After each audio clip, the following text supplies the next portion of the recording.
tapat, matatag at maaasahan balitang tama at totoo lamang dito sa Pilipinas Network.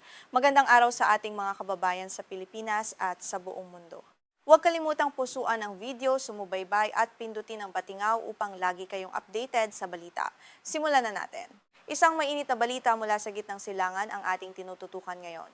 Hayagang idineklara ng Estados Unidos na kaya nitong panatilihin ang isang naval blockade o pagharang sa mga daungan ng Iran ng walang takdang panahon. Kasabay nito nangako ang Washington na lalo pang hihigpitan ang pang-ekonomiyang presyur laban sa Tehran sa gitna ng pagkabigo ng mga usapang ceasefire at patuloy na pagtaas ng tensyon sa rehiyon. Inihayag ni US Defense Secretary Pete Hegseth sa mga mamamahayag na ang militar ng Estados Unidos ay may sapat na kakayahan upang mapanatili ang kanilang presensya sa karagatan at maipatupad ang blockade na ito. Ayon sa kaniya, kayang-kaya ng US Navy na magpalit-palit ng mga barko upang hindi maputol ang operasyon. Ang hakbang na ito ay nagdulot na ng matinding pinsala sa ekonomiya ng Iran at patuloy na nagpapahirap sa pamahalaan nito. Hindi lamang presyur na militar kundi mas matinding mga parusa sa pananalapi ang ihahanda ng Amerika. Sinabi ni Treasury Secretary Scott Bessent na may mga bago at mas mabibigat na anunsyo silang ilalabas sa susunod na linggo. Ayon sa kaniya, ipatutupad ng Estados Unidos ang mga hakbang na hindi pa kailanman nakita sa kasaysayan ng paghihiwalay sa ekonomiya ng isang bansa na naglalayong tuluyang lumpuhin ang pananalapi at kalakalan ng Iran. Ang matinding deklarasyong ito ay naganap matapos tuluyang gumuho ang pansamantalang kasunduan noong Hunyo na naglalayong wakasan ang digmaan. Dahil sa pagkabigo ng mga negosasyon, muling sumiklab ang hidwaan at naging mas agresibo ang magkabilang panig.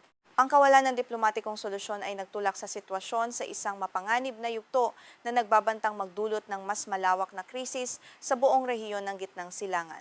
Bilang ganti at upang makakuha ng bentahe laban sa Washington, sinisikap ng Iran na kontrolin ang Strait of Hormuz, isang napakahalagang daan ng tubig sa buong mundo. Bago magsimula ang digmaan noong Pebrero, halos isang kalima ng kabuuang supply ng langis at liquefied natural gas ng daigdig ang dumaraan dito. Ang kontrol sa estratehikong rutang ito ang isa sa pinakamalalakas na sandata ng Tehran upang tapatan ang blockade ng Amerika. Sa pinakahuling ulat, hinarang at inatake ng Iran ang ilang sasakyang pandagat na nagtatangkang dumaan sa Strait of Hormuz. Kabilang sa mga pinakahuling biktima ang dalawang barko na pagmamay-ari ng Abu Dhabi National Oil Company ng United Arab Emirates. Ang insidenteng ito ay naganap noong Huwebes ng gabi, na lalong nagpagulo sa sitwasyon ng seguridad sa karagatan at nagdulot ng pangamba sa mga pandaigdigang kumpanya ng pagpapadala. Mariing kinundena ng pamahalaan ng United Arab Emirates ang naganap na pag-atake sa kanilang mga barko at direktang isinisi ito sa mga puwersa ng Iran. Ayon sa ulat ng opisyal na ahensiya ng balita ng UAE na WAM, ang mapangahas na aksyong ito ay itinuturing na isang malubhang paglabag sa kalayaan sa paglalayag. Ang insidenteng ito ay nagpapakita lamang ng lumalalang panganib para sa mga komersiyal na barkong dumaraan sa rehiyon. Sa kabilang banda, nahaharap si US President Donald Trump sa matinding presyur sa loob ng kanyang bansa upang tapusin ang digmaang ito na labis na hindi nagugustuhan ng publiko. Ang mataas na presyo ng gasolina ay patuloy na nagpapababa sa kanyang approval ratings na maaaring magbanta sa kontrol ng kanyang partido sa Kongreso sa nalalapit na midterm elections sa Nobyembre. Kaya naman kritikal para sa kaniya ang isyong ito. Paulit-ulit na iginigiit ni Trump na ang Estados Unidos ay may ganap na kontrol sa Strait of Hormuz, ngunit mariin itong itinanggi ng pamahalaan ng Tehran. Ayon sa Iran, hindi nila papayagang muling magbukas ang mahalagang daan ng tubig na ito hanggat hindi natutugunan ang kanilang mga kondisyon. Ang tapatang ito ng dalawang bansa ay nagpapakita ng malalim na hidwaan na tila walang madaling solusyon sa malapit na hinaharap. Kabilang sa mga pangunahing kondisyong inilatag ng Tehran ang agarang pag-alis ng lahat ng pang-ekonomiyang parusa laban sa kanila at ang pagpapalabas ng mga nakapirming ari-arian ng Iran sa ibang bansa. Hanggat hindi ito tinutupad ng Amerika, mananatiling sarado ang daanan. Ang matigas na paninindigang ito ng Iran ay naglalayong ilagay sa pandaigdigang supply ng enerhiya sa isang napakadelikado at hindi tiyak na kalagayan. Dahil sa krisis na ito, bumagsak sa 8 barko lamang ang bilang ng mga nakadaan sa Strait of Hormuz noong nakaraang Martes, kumpara sa 10 araw na average na 12 barko. Bago magsimula ang digmaan, ang bilang na ito ay umaabot sa 130 hanggang 140 barko bawat araw. Ang napakalaking pagbaba sa trapiko ng mga barko ay nagpapakita ng matinding epekto ng hidwaan sa pandaigdigang kalakalan. Matatandaang pansamantalang inalis ng Estados Unidos ang blockade sa mga daungan at pagpapadala ng Iran sa loob ng isang buwan noong kalagitnaan ng Hunyo. Gayunpaman, muli itong ipinatupad kamakailan na nagresulta sa pagkaputol ng pangunahing pinagmumula ng dayuhang salapi ng Teheran. Ang hakbang na ito ay nagpalala sa mga nauna ng pinsalang natamo ng Iran mula sa mga pag-atake sa kanilang infrastruktura ng enerhiya. Nauna nang ipinahayag ng Washington na handa nitong alisin ang blockade sa Iran kapag nagkaroon na ng kasunduan sa pagitan ng Iran at Oman na matatagpuan sa magkabilang panig ng Kipot upang maibalik ang normal na komersyal na paglalayag. Ngunit dahil sa patuloy na pagmamatigas ng magkabilang panig, ang pag-asang ito ay tila malabong matupad sa lalong madaling panahon habang patuloy na tumataas ang tensyon sa karagatan. Nagbanta rin si Trump na palalalimin pa ang mga pag-atake ng militar at patatamaan ng matindi ang Iran. Sa kabila nito, iniiwasan pa rin niya ang pagpapadala ng mga sundalo sa lupa, pagsakop sa mga estratehikong isla at pagbomba sa mga planta ng tubig. Sa halip, ipinahiwatig ni Trump nitong nakaraang linggo na mas aasa siya sa mga pang-ekonomiyang pamamaraan kaysa sa direktang aksyong militar upang malutas ang krisis. Bagamat hinigpitan ng US ang mga parusa laban sa Iran at sa mga individual o grupong tumutulong sa kanila na kumuha ng mga armas, bigo pa rin ang kampanyang ito na maibalik ang Tehran sa hapag ng negosasyon. Patuloy na ipinapakita ng Iran na kaya nitong tiisin ang hirap ng mga parusa at mas pinipili nitong lumaban gamit ang sarili nitong mga estratehiya na nagiging sanhi ng matagalang pagkaantala sa usapang pangkapayapaan. Dahil dito, patuloy na nararamdaman ng pandaigdigang ekonomiya ang matinding pressure at bigat ng krisis. Ayon sa pagtaya ng International Energy Agency o IEA, ang supply ng langis sa buong mundo ay babagsak ng 4 na milyong bariles bawat araw ngayong taon. Mas mataas ito kumpara sa hula noong nakaraang buwan na 3 milyong bariles lamang, na nagpapakita na mas mabilis na lumalala ang krisis sa enerhiya kaysa sa mga naunang inaasahan. Bagamat bumaba ng higit sa 2% ang presyo ng langis noong Huwebes dahil sa humihinang demand sa mundo at pagtaas ng inventaryo ng krudo sa US, nananatiling magulo ang merkado. Ang mga ulat na inatake ng mga rebeldeng Houthi na sinusuportahan ng Iran ang isang pasilidad ng Saudi Aramco gamit ang mga drone ay muling nagdulot ng pangamba sa mga mamumuhunan tungkol sa posibilidad ng isang mas malawak na digmaan. Nagbabala ang mga ekonomista sa buong mundo na ang patuloy na digmaang ito ay magdudulot ng matinding pagbagal sa paglago ng ekonomiya ng daigdig at maaari pang humantong sa resesyon sa ilang bansa. Binigyan din nila na lalong lalala ang epekto nito kung hindi agad matatapos ang labanan. Ang banta ng recession ay nagdudulot ng matinding kaba sa mga pamilihan, lalo na sa mga bansang umaasa sa imported na langis tulad natin. Nang tanungin si Defense Secretary Hegseth kung isang pagkakamali ba ang pagdedeklara ng ceasefire noong Abril, tumanggi siyang magbigay ng komento. Ang ceasefire na iyon ang nagpatigil sa matinding pambobomba sa Iran, kapalit ng mga negosasyong pangkapayapaan na kalaunan ay nabigo rin. Sa kabila ng mga puna, nanindigan ng opisyal na ginagawa ng Estados Unidos ang lahat ng kinakailangang hakbang para sa kanilang interes. Sa huli, binigyang diin ni Hegseth na ang pangunahing layunin pa rin ng Estados Unidos ay matiyak na hindi kailanman magkakaroon ng sandatang nuklear ang Iran. Habang nagpapatuloy ang blockade at pang-ekonomiyang presyur, naghihintay ang mundo kung kailan at paano matatapos ang krisis na ito na nagbabantang magpabago sa takbo ng pandaigdigang ekonomiya. Sa isang makasaysayang pag-atake, opisyal na inihayag ng Ukraine ang matagumpay na operasyon laban sa base ng Black Sea Fleet ng Russia sa Novorossiysk gamit ang pinagsamang 15 iba't ibang uri ng makabagong sandata. Ito ang itinuturing na isa sa pinakamalaki at pinakakomplikadong pagsalakay ng puwersang Ukrainian mula nang magsimula ang digmaan.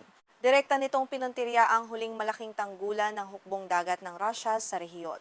Mismong si Pangulong Volodymyr Zelensky ang nagkumpirma sa tagumpay ng tinatawag na espesyal na operasyong ito. Ayon sa kaniya, nakatanggap na siya ng mga detalyadong ulat mula sa militar ukol sa pinsalang idinulot sa Novorossiysk. Binigyang diin ng leader ng Ukraine na ang port city na ito ay nagsisilbing huling ligtas na kanlungan ng Russia matapos silang mapilitang lisanin ang iba pang base sa Crimea dahil sa sunod-sunod na pag-atake.